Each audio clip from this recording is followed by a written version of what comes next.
Hi, I'm Albert Bright, and today we're going to have a short interview with Jørn, who is co-founder of Oslo and Bærum International Hubs and managing director of Business Angels Norway.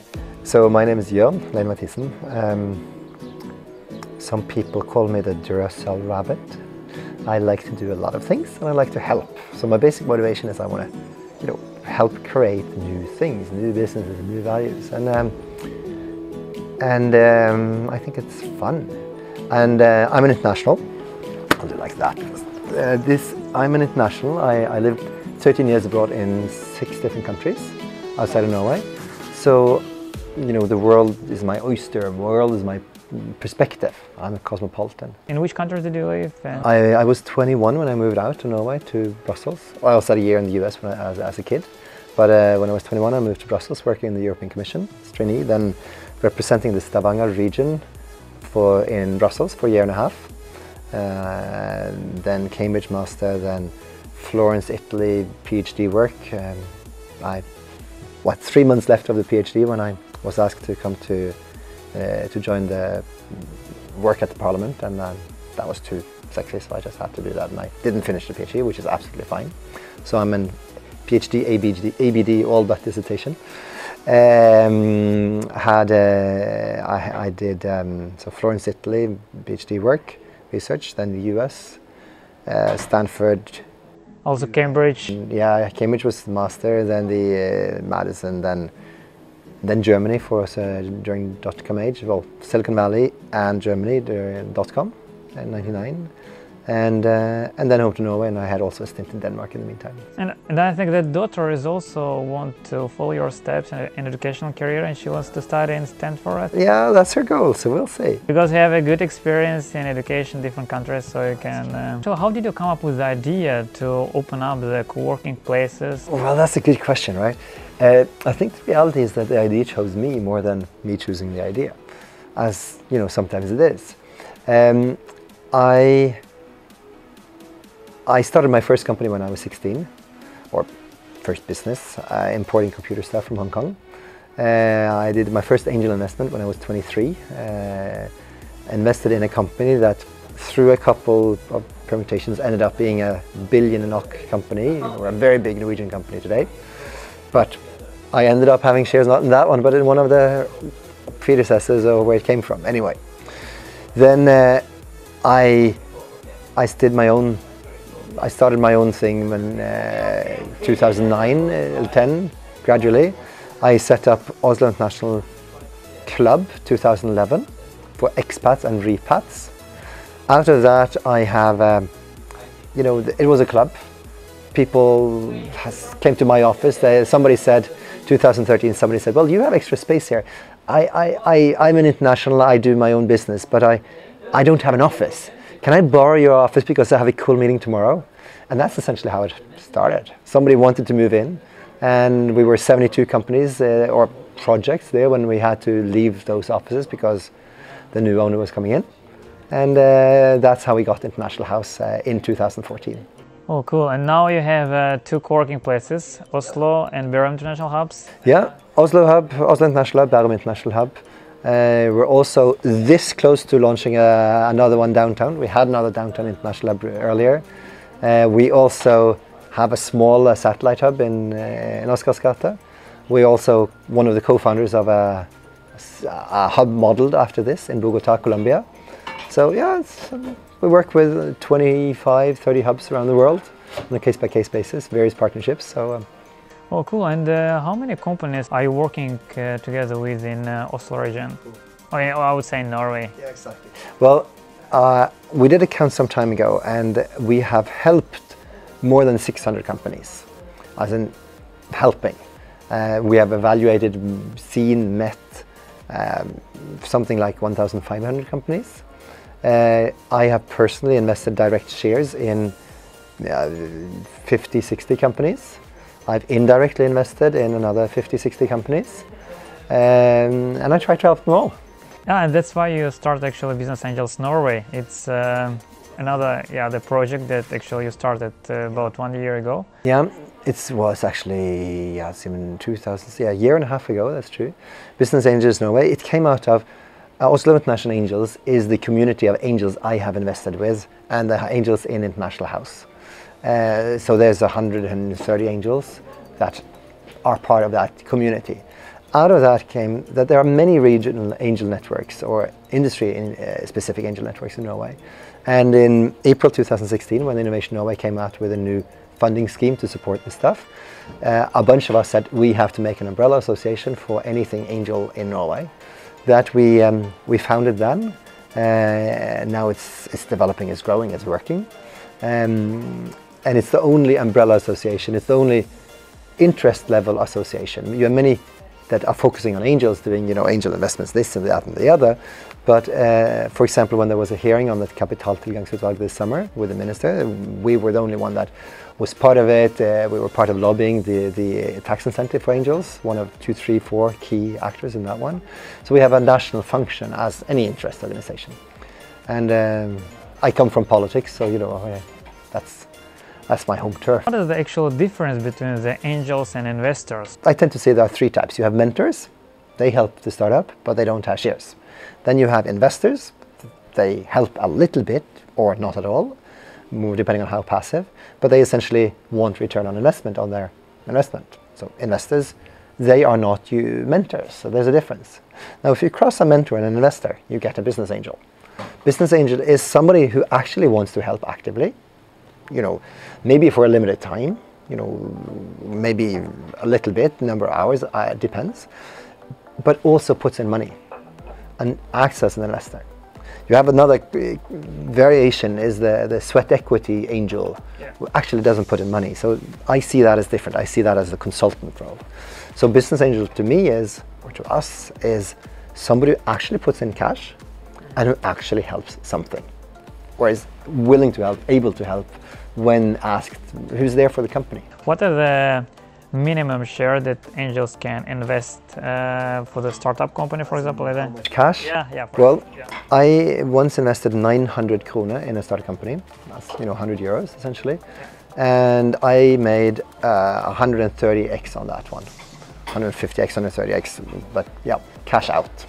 So I put in 900 kroner and I got more than 100,000 kroner out cash. So that's a very small investment, and it paid off pretty well.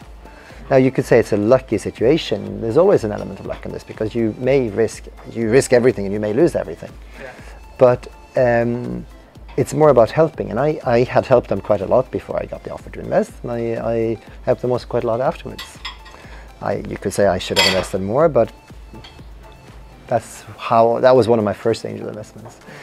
Typically in Norway now you have a threshold around 30,000 NOK because that's the limit in the Norwegian government tax incentive. If you invest 30,000 NOK in a fairly new company that has at least one employee that fits the criteria, then you will get tax, you will get back tax if you invest personally or through your holding company. 23% of your tax of your investment you get back, which is good. And what's your plans for the future for 2-3 years in the? Well, then I have 3 hats essentially. I'm the chairman of the International Hubs. I'm the founder. I am managing director and board member of Business Angels Norway, and then you have me as an angel. So there are 3 different dances with the hubs. The hubs are not meant to make a huge profit. But they're meant to have a good number of good projects, creating a lot of opportunities, and I want that to go well, to grow, to have a solid financial footing. That's the goal for the hub. Then for Business Angels Norway, I would like that as many as possible of the Business Angel clubs, groups, whatever, have one umbrella association. We'll see when that happens, if it happens, but today we're the only one, and we invite in anybody that would like to be with us on that journey as an interest association. And now we're running a big project for the EU, the Nordic Angel Program, together with the national angel associations in Estonia, Finland and Denmark. So these 4 countries together. And we're essentially training normal Norwegians to invest as business angels. So it's a it's a free program. There are commercial actors out there or others teaching people to become business angels, but this is 100% free for the startup and for the angel, which is very important because it means that gives us the club spirit. We invest together. I invest together with the others on same terms, which is important. So the main thing is that it's a friendly thing. It's not a commercial thing. You don't buy a course, but it's a group. It's a club, membership club that invests together. I invest in some companies. Because of that, we made a regional group. Because of the regional group joined with many other regional groups, therefore we have an umbrella association. The incubator itself it's a different thing. It's a different project. It's a co-working space with programs helping people start companies. So, you know, they are different. I am there in both of them as a person, but that's a different thing. And as for the startup companies and as for the angels, what is the percentage of the companies are that from Norway and from another countries, so to say? We have mails every single day from somebody in Albania or Paraguay wanting money from angels. I mean, that's normal, and it's good. It's healthy. And I have invested in a company in Togo that I have never met before or after. So, you know, Norwegian angels will invest if it looks good, which is pretty cool. So it is possible. Then it's not big amounts, but it could be several. It could be very useful. It could develop into something nice. But we also have, that was Togo, take the neighboring country of Nigeria. We have angels from Nigeria or from Silicon Valley or from, you know, country XYZ that invest together with us in the cases here, if they're Norwegian or not. So that's the angel. On the startup side, like in the Nordic Angel Program now, we had 111 companies wanting to be test cases for the angel training. So we angels will train on some startups, then we will invest in some of them. In the pilot we invested in 5 of the 70 that applied. Now there are 111 that applied. And we cover, I don't know, 25 countries that these companies come from. You know, top companies. At the moment we are now cutting down from the top 20 to the top 10. There's a British company that's seemingly doing very well. There's companies from different countries, which is important to me. Do you invest in first 10 companies, or do you invest in the first 3? Or the way the Nordic Angel Program works is it's essentially a group of angels that we, the association, we train them in angel stuff. ABC of angel investing, the legals, all of this. We work together with the US American Angel Association. We got a lot of their material, and we work with them both on project level, lobby level, and education level. Also with the Canadian Association, and of course with our fellow Nordics. What we do is we train them, the angels. We have real cases that we're training with, working with, and then we reduce it from 111 to 20 to 10 to 5 to 3, and the top 3 we will do a proper due deal with, together with our super lawyers at Simonsen Foxvik. But it essentially means we rank 10 companies, and at the end each of the angels have to commit 30,000 NOK, 3,000 euros, because that's the tax incentive limit, and then at the end each angel decides which of these top 10 they will put their money into one or into several. So I believe the uniqueness of this program is that it's, well, portfolio. You need to diversify your investment. Just like across different asset classes, you also need to diversify across different startups. If you put all your money in one startup, it is not so smart. So I would say you should put, the theory says you should put it into 30 startups. If you put the big American study of 3,000 angel investment cases said that if you put investments into 6 startups, you have 50% chance of getting your money back. If you put them into 12, you have was a 75% chance to get 2.6x, which was the average over all those 3,197 startup cases investments. But if you put your money into 48 startups, then you have a 95% chance of getting the 2.6x or more. That was, the numbers from 2007. I think the numbers would be better today. So I'd say, you should do portfolio. You should invest in several startups. And our program is the only one where you can say, you can invest as little as 30,000 NOK, and you can actually spread it over those top 10. And you know, where in the world can you do a ticket size of 3,000 NOK, 300 euros? That's pretty much insane.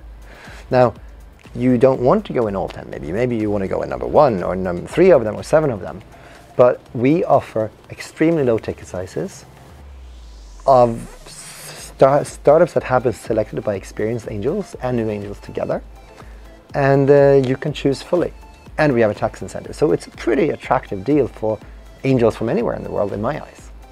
Yeah, it's really interesting about knowing about the Business Angels Norway. Actually, we need to meet and have maybe talk more about it. It was really interesting to talk to you today and know more about you, and also about the business that you run, and about what is actually angels, and why it is there to invest and to be one of the Business Angels Norway. Thank you. And I'm also I'm smiling, I feel, when I talk. And I think the reason is that the group of business angels have become, I see it developing into a tight-knit community of people trusting each other. Normal people, not big investors, but normal people. Now, there are a few big investors among us, but they don't tell who they are. And that's not the point. The point is we are normal people that want to invest in good cases. And I had 15, 20 of us at my house for dinner last night, and it's the idea of let us have a glass together, let's consider the cases, let's be in this together. And after that dinner, there are now five of these angels are investing in 3 of these companies today as we speak, which is fun because it's short decision making. It's let us work on them together, let's understand them together, and let's trust each other. And so it's real, it's not a theoretical. You know, some angel networks, they say that, oh, we have done as much as 3 investments last year. I said, you know, screw it, fine, that's good, but you know, if it's smaller tickets, it's easier to do more investments and to do them quicker and to do them more as a group and smile when we do it. And that's what I think is the trick that we're actually doing and living, and I think it's also the... Thank you very much. Thank you. And if you like that video interesting and you want to see more, just feel free to write the comments, put the likes and subscribe for our channel. Thank you very much. With you was Albert Bright.